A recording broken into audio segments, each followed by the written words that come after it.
இது மத்தியிலிருந்தே படிப்பு வாசிப்போம். இப்போ தேவனுடைய பிள்ளைகளே, இப்பொழுதும் பிசாசானவன் அவரை விட்டு இப்படி இயேசு பதில் சொன்ன பிறகு பிசாசானவன் அவரை விட்டு விலகி போனான். இது கொஞ்ச நேரத்துக்கு இது நம்மகிட்டையும் நடக்கும். ஏன் இதை எழுதி வச்சிருக்குன்னா, இதே மாதிரி அட்டாக் தான் நம்ம மேலே வரும். அவனுக்கு வேற அட்டாக் எல்லாம் புதுசெல்லாம் தெரியாது, இது மாதிரி தான் அட்டாக் பண்ணுவான்.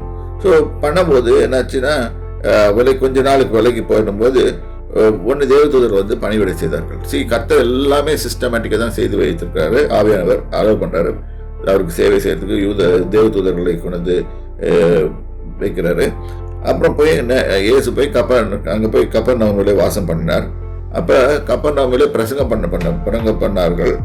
அங்கே போனார். அங்கே அவருடைய இதை பார்த்துட்டு இப்போ அனாயிண்டிங் அவர் மேலே ஃபுல்லாக இருக்கிறபடினாலே அவரை பார்த்தோன்னே ஜனங்கள் சந்தோஷமடைந்தார்கள். அதெல்லாம் போட்டிருக்கோம் 15வது வசனத்தில். இருளில் இருக்கும் ஜனங்கள் பெரிய வெளிச்சத்தை கண்டார்கள்.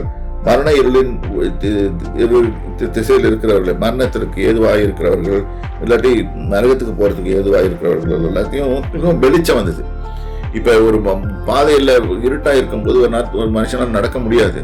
ஒரு மனுஷனோ எதுவுமே நடக்க முடியாது. இப்ப இருட்டுல நம்மளால நடக்க முடியாது. இப்ப வெளிச்சம் வருது, தேவனுடைய வெளிச்சம். இது நம்ம வாழ்க்கையிலேயே நடக்கும். நம்மளுக்கு வேத வசனம் தெரியாம இருக்கிறதுனால தான் நம்ம தவறு நிறைய செய்யறோம். நம்ம வேத வசனத்தை கற்றுக்கொண்டோம்னால், அதை ஆவியான இடத்துல கற்றுக்கொண்டோம்னால், அந்த வசனத்தை நாம் உபயோகிக்கும் போது நம்ம இன்னும் அதிகமாக அவரை சார்ந்து கொள்வோம். இன்னும் வெற்றிகரமான ஒரு ஜீவியத்தை வாழ கற்றுக்கொள்வோம். அதான் போட்டிருக்கீங்க. இருளில் இருக்கிற ஜனங்கள் பெரிய வெளிச்சத்தை கண்டார்கள். மரண இருளில் திசையில் இருக்கிறவர்களுக்கு வெளிச்சம் உதித்தது. ஒரு சாப்பிட்றான் டாக்டர் சொல்லிடுறாங்க, டிக்ளேர் பண்ணிடுறாங்க. அப்ப தேவனுடைய ஒரு வசனம் வேலை செய்யும். ஒரு வசனம் அவர்கிட்ட வரும். அந்த ஒரு வசனம் அவனை காப்பாற்றும். கர்த்தருடைய நாமம் பரிசுப்படுவதாக கர்த்தருடைய நாமத்தில் வாழ்த்துகிறேன். God bless you.